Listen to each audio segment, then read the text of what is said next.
Decode the world unfiltered.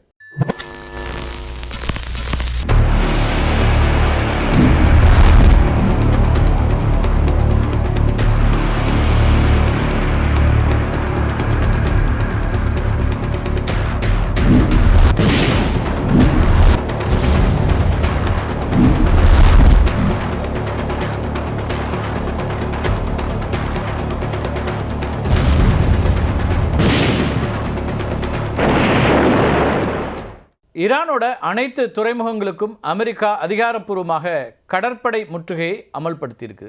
ஈரானிய துறைமுகங்களுக்கு செல்லக்கூடிய அல்லது அங்கிருந்து வரக்கூடிய எந்த ஒரு நாட்டோட கப்பலும் இனிமேல் தடுத்து நிறுத்தப்படும் அப்படிங்கிறது தான் அறிவிப்பு. எங்களோட எண்ணெய் ஏற்றுமதி தடுக்கப்பட்டுச்சுன்னா வளைகுடாவில் இருக்கக்கூடிய வேறு எந்த நாடும் எண்ணெய் ஏற்றுமதி செய்ய முடியாது அப்படின்னு ஈரான் வெளிப்படையாக ஒரு மிரட்டலை விட்டுத்திருக்கு. இப்போ ஹார்மோஸ் நீரிணையை பொறுத்த வரைக்கும் பகுதி முடக்கம் அப்படின்னு அமெரிக்கா சொல்லுது. ஆனால் தடை விதிக்கப்பட்ட முதல் நாள்லேயே சீன கப்பல் ஒன்று ஹார்மோஸ் பாதையை கடந்தது அமெரிக்காவுடைய முடக்கம் குறித்த சந்தேகத்தையும் எழுப்பியிருக்கு.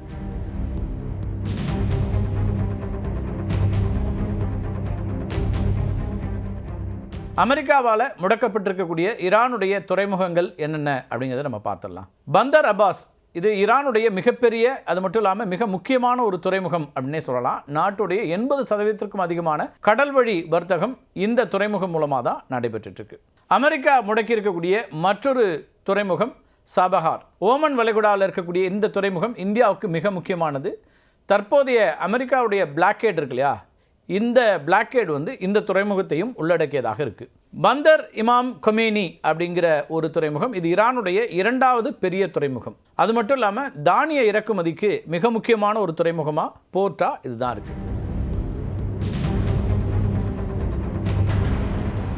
கார்க் ஐலாண்டை பற்றி நம்ம ஏற்கனவே ஒரு காணொலி பார்த்துருக்கோம் இல்லையா, விரிவாக பார்த்துருக்குறோம். கார்க் தீவு எவ்வளவு முக்கியமானது ஈரானுக்கு அப்படிங்கிறத பற்றி பார்த்துருக்கோம். ஈரானுடைய 90% கச்சா எண்ணெய் ஏற்றுமதிங்கிறது இங்கிருந்து தான் நடந்துட்டுருக்கு. இது தற்போது அமெரிக்க கடற்படையினுடைய தீவிர கண்காணிப்புகளை கொண்டு வரப்பட்டிருக்கு.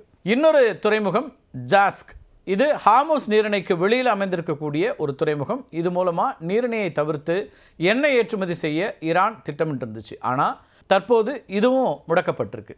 ஈரானிய துறைமுகங்களுக்கு செல்லக்கூடிய அல்லது அங்கிருந்து வரக்கூடிய எந்த ஒரு நாட்டுடைய வணிக கப்பல்களும் அமெரிக்காவால் தடுத்து நிறுத்தப்படும் அப்படிங்கிறத அந்த பிளாக்கேடோட அடிப்படை. முற்றுகை மண்டலத்திற்கு அருகில் வரக்கூடிய ஈரானிய போர்க்கப்பல்கள் அழிக்கப்படும் அப்படின்னு அமெரிக்க அதிபர் டொனால்ட் ட்ரம்ப் எச்சரிக்கை விடுத்திருக்கிறார். அமெரிக்காவுடைய இந்த துறைமுக முடக்கத்தினால ஈரானுக்கு ஏற்படக்கூடிய பொருளாதார இழப்புகள் மிக அதிகமாக இருக்கும் அப்படின்னு கணிக்கப்படுது. இந்த முற்றுகையினால, இந்த பிளாக்கேட்னால ஈரானுக்கு தினசரி சுமார் 3600 கோடி ரூபாய் இழப்பு ஏற்படும் அப்படின்னு சர்வதேச பொருளாதார நிபுணர்கள்லாம் சொல்கிறாங்க. முடக்கத்திற்கு முன்னாடி நாளொன்றுக்கு 40 லட்சம் பேரல்கள் வரைக்கும் எண்ணெய் ஏற்றுமதி செய்துட்டு இருந்த ஈரான் இனிமே வெறும் 9 லட்சம் பேரல்கள் தான் ஏற்றுமதி செய்ய முடியும். அதுவும் டர்க்கி வழியாக மட்டும்தான், குழாய்கள் மூலமாக மட்டுமே தான் இந்த ஏற்றுமதி நடைபெறும். சரி, ஈரானுடைய 90% வெளிநாட்டு வர்த்தகம் ஹார்மோஸ் நீரிணை, அது மட்டும் இல்லாமல் அதனுடைய துறைமுகங்கள் வழியாக தான் நடந்துட்டுருக்கு. ஒட்டுமொத்தமாக இந்த பிளாக்கேட் இருக்கு இல்லையா, இது ஒரு மாதம் தொடர்கிறது அப்படின்னா ஈரானுக்கு சுமார் 1 லட்சம் கோடி ரூபாய்க்கு மேலே இழப்பு ஏற்படும். ஏற்கனவே பொருளாதார தடைகளால் பாதிக்கப்பட்டிருக்கக்கூடிய ஈரானுக்கு அமெரிக்காவுடைய இந்த நடவடிக்கை மிகப்பெரிய ஒரு அடியாக இருக்கும் அப்படின்னு எதிர்பார்க்கப்படுது. ஹார்மோஸ் நீரிணையை பொறுத்த வரைக்கும் அதனை முழுமையாக முடக்காமல் ஐக்கிய அரபு எமிரேட்ஸ், குவைத், சவுதி அரேபியா போன்ற நாடுகளுக்கு செல்லக்கூடிய கப்பல்களை அமெரிக்கா அனுமதிச்சிட்டு இருக்குது. அமெரிக்காவுடைய தடையை மீறி ரிச் ஸ்டாரி அப்படிங்கிற சீன எண்ணெய் கப்பல் ஹார்மோஸ் நீரையை வெற்றிகரமாக கடந்திருக்கிறது. முற்றுகை தொடங்கிய பிறகு ஹார்மோஸை விட்டு வெளியேறிய முதல் பெரிய கப்பல் இதுன்னு சொல்லலாம். மற்ற வணிக கப்பல்கள் தாக்குதல் மற்றும் கன்னிவெடி அச்சத்தால் இன்னமும் இந்த பாதையை பயன்படுத்த தயங்குறாங்க. அங்கே நிறைய கன்னிவெடிகள் புதைக்கப்பட்டிருக்கு, மைன்ஸ் இருக்குன்னு சொல்லியிருக்கோம் இல்லையா. இதனால் போக்குவரத்து வழக்கத்தை விட 80லேருந்து 90% குறைவாக தான் இருக்குது கப்பல் போக்குவரத்து. ஹார்மோஸ் நீரிணையில் ஈரான் வைத்திருக்கக்கூடிய இந்த கன்னிவெடிகளை அழிக்கக்கூடிய பணியில் தான் அமெரிக்க கடற்படை இப்போ ஈடுபட்டிருக்கிறாங்க. கடலுக்கு அடியில் இருக்கக்கூடிய கன்னிவெடிகளை கண்டறிஞ்சு அவற்றை செயலழிக்க செய்ய அண்டர் வாட்டர் ட்ரோன்ஸ்லாம் பயன்படுத்திட்டு இருக்கிறாங்க அமெரிக்கா. USS ஃப்ராங்கி பீட்டர்சன், அதே போல் USS மைக்கேல் மர்ஃபி, இந்த 2 அமெரிக்க டெஸ்ட்ராயர் கப்பல்களும் இந்த நடவடிக்கைகளுக்கு பாதுகாப்பு கொடுக்கறதோட கன்னிவெடிகளை அகற்றக்கூடிய பணிகளையும் ஒருங்கிணைச்சு செஞ்சுட்டு இருக்குது.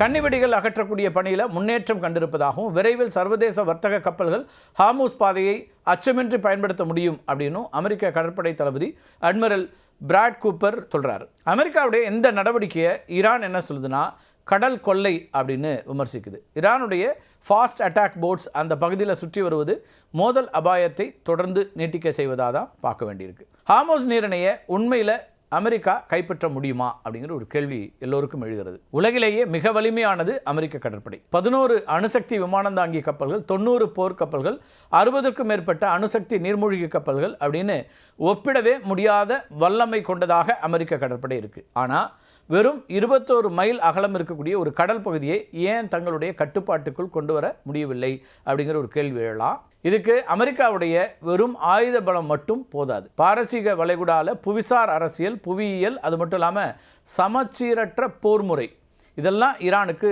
சாதகமாக இருக்குது. ஹார்முஸ் நீரிணை ஒரு புவியியல் பொறி அப்படின்னே சொல்லலாம். அமெரிக்க கடற்படை முழுவதும் ஆழ்கடல் போருக்காக வடிவமைக்கப்பட்டது. அதாவது ப்ளூ வாட்டர் வார்ஃபேர் மட்டும்தான் அமெரிக்க கடற்படைக்கு சாத்தியம், அல்லது அதுதான் அவங்களுக்கு எளிமையானது, பழக்கப்பட்டது. இந்த ஆழ்கடல் போர் முறை அப்படிங்கிறது ஒரு நாட்டுடைய கடற்கரையிலிருந்து வெகு தொலைவில், அதாவது கண்டங்களுக்கு இடைப்பட்ட ஆழமான கடற்பகுதி இருக்கு இல்லையா, அங்கே நடத்தப்படக்கூடிய போர் முறையை குறிக்கக்கூடிய ஒரு சொல். இப்போ அமெரிக்கா, ரஷ்யா, சீனா, பிரிட்டன், அதே போல் இந்தியா போன்ற நாடுகள் இந்த திறனை பெற்றிருக்கின்றன. இந்த போர் முறையில் சிறிய படகுகளுக்கு பதிலாக பிரம்மாண்டமான கப்பல்கள் பயன்படுத்தப்படும். இப்போ ஹார்முஸ் நீரிணை குறுகிய ஆழமற்ற ஒரு பகுதி, இதை நம்ம புரிஞ்சிக்க வேண்டியிருக்கு. இப்போ பிரம்மாண்டமான விமானந்தாங்கி கப்பல்கள் இந்த பகுதிக்கு திரும்புறதுக்கு கூட இடம் கிடைக்காம எளிதில் எதிரிகளிடம் சிக்கிக்கொள்ளும்.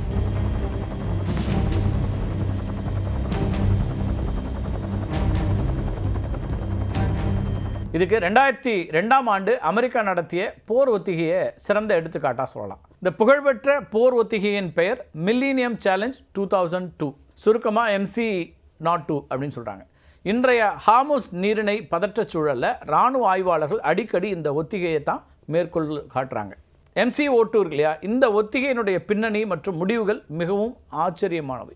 ஈரான் போன்ற ஒரு நடுத்தர அளவிலான நாடு அமெரிக்கா போன்ற ஒரு வல்லரசு நாட்டை எதிர்கொண்டா என்ன நடக்கும் என்பதை சோதிக்க இந்த ஒத்திகை நடத்தப்பட்டுச்சு. இதில் அமெரிக்கா ப்ளூ டீம், அச்சு அசலா ஈரானை போலவே சித்தரிக்கப்பட்ட எதிரி நாடு ரெட் டீம்.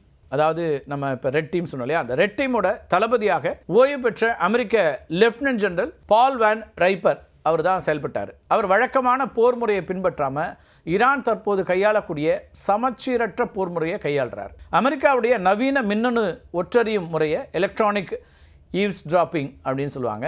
அதை முறியடிக்கிறதுக்கு அவர் வானொலிக்கு பதிலாக மோட்டார் சைக்கிள் தூதுவர்கள், அது மட்டும் இல்லாமல் மசூதிகளுடைய ஒலிபெருக்கிகளை பயன்படுத்தி ரகசிய தகவல்கள்லாம் பரிமாறுறார். சிறிய ஸ்பீட் போட்ஸ் மற்றும் சிவிலியன் விமானங்களை பயன்படுத்தி வெடிபொருட்களோட அமெரிக்க கப்பல்கள் மீது தற்கொலை தாக்குதல்களை நடத்துகிறார்.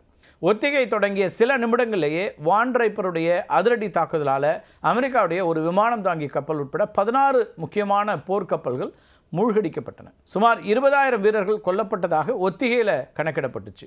அமெரிக்க கடற்படை இந்த தோல்வியை கண்டு அதிர்ச்சி அடைந்துச்சு. உடனே ஒத்திகையினுடைய விதிகளை மாற்றி மூழ்கிய கப்பல்களை ரீசெட் செய்து சிவப்பு அணிக்கு கட்டுப்பாடுகளை விதித்து மீண்டும் ஒத்திகையை தொடர்றாங்க.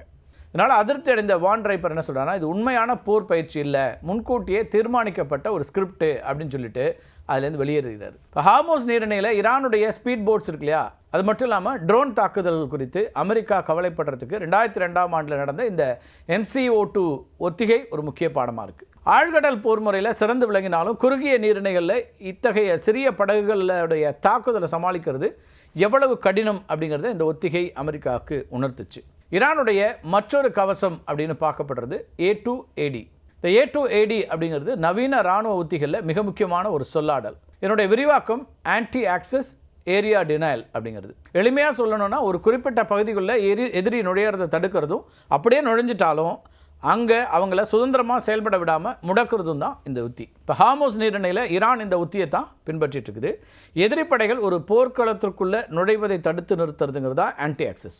ஏரியல் டினைல் இருக்குல்ல, ஏடி, அது எதிரி எப்படியோ தங்களோட பகுதிகளில் நுழைஞ்சிட்டாலும் அங்கே அவங்க தங்கி செயல்பட முடியாத மாதிரி அச்சுறுத்துறது ஏரியா டினைல்ங்கிறது. இப்போ ஹார்முஸ் நீரிணையுடைய பூகோள அமைப்பும் ஈரானுக்கு ஒரு மிகப்பெரிய இயற்கையான இராணுவ பலமாக அமைஞ்சிருக்கு. இதனால தான் அமெரிக்கா போன்ற வல்லரசுகளே அங்கே எச்சரிக்கையோடு செயல்பட வேண்டியிருக்கு. ஹார்முஸ் நீரிணை மிக மிக குறுகிய ஒரு நீர்ப்பாதை. இதனுடைய மிக குறைந்த அகலம் வெறும் 21 மைல்கள் மட்டும்தான். இதில் கப்பல்கள் செல்வதற்கான பாதுகாப்பான பாதைங்கிறது வெறும் 2 மைல் அகலம் மட்டும்தான். ஈரான் நாட்டுடைய கடற்கரை ஹார்முஸ் பாதையை ஒட்டி தான் நீளமாக அமைஞ்சிருக்கு. உயரமான மலைகளையும் பாறைகளையும் கொண்டது இது. அங்கிருந்து ஒரு சாதாரண ஏவுகணை அல்லது சிறிய படகு மூலமாக சர்வதேச கப்பல் போக்குவரத்தை மிக எளிதாக தடுத்து விட முடியும். இது ஈரானுக்கு ஒரு இயற்கை அரணாக இருக்குது. ஈரான் தன்னுடைய ஏவுகணை தளங்களை இந்த மலைகளுக்குள்ள சுரங்கங்கள் அமைச்சு மறைச்சு வச்சிருக்குது. அமெரிக்காவுடைய செயற்கைக்கோள்களால் கூட இவற்றை துல்லியமாக கண்டறியறதுங்கிறது கடினம். நீரிணையின் மையப்பகுதியில் ஈரானுக்கு சொந்தமான குவேஷம், அதே போல் ஹாமூஸ் போன்ற பல தீவுகள் இருக்கின்றன. இந்த தீவுகளை ஈரான் மிதக்கும் கோட்டைகளாக மாற்றி வச்சிருக்கு.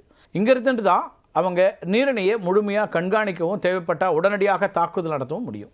ஏற்கனவே நாம் பார்த்தது போலவே எதிரிகை உள்ளே விடாமல் தடுக்கக்கூடிய ஆன்டி ஆக்சஸ் ஏரியா டினையல் உத்தியை செயல்படுத்துறதுக்கு இதை விட சிறந்த இடம் உலகத்திலே கிடையாது. இப்போ அமெரிக்காவை நேருக்கு நேர் போரில் வெல்வது அப்படிங்கிறது ஈரானோட நோக்கம் இல்லை, வெல்லவும் முடியாது. மாறா அந்த பகுதிக்குள்ளே அமெரிக்கா நுழையிறத மிகவும் ஆபத்தானதாக மாற்றுவது தான் அதனோட திட்டம். ஈரான் 5000க்கும் மேற்பட்ட கன்னிவெடிகளை ஹார்முஸ் நீரிணையில் தூவி வைத்திருப்பதாக சொல்லப்படுது. இவற்றை அகற்றவே அமெரிக்காவுக்கு பல வாரங்கள் ஆகும். அமெரிக்காவால் ஹார்முஸ் நீரிணை பகுதியில் நீரில் ஆதிக்கம் செலுத்தலாம். ஆனால் கடற்கரையில் இருக்கக்கூடிய ஈரானுடைய மலைகளையும் அங்கிருந்து பாயக்கூடிய ஏவுகணைகளையும் கட்டுப்படுத்துறதுங்கிறது சாத்தியமில்லாது. இது ஒரு புவியியல் பொறி அப்படின்னு சொல்லலாம். இதில் சிக்கினா ஏற்பட போகிற இழப்பு இருக்கு இல்லையா, அது எவராலும் ஈடு செய்ய முடியாததாக இருக்கும் அப்படின்னு கணிக்கப்படுது.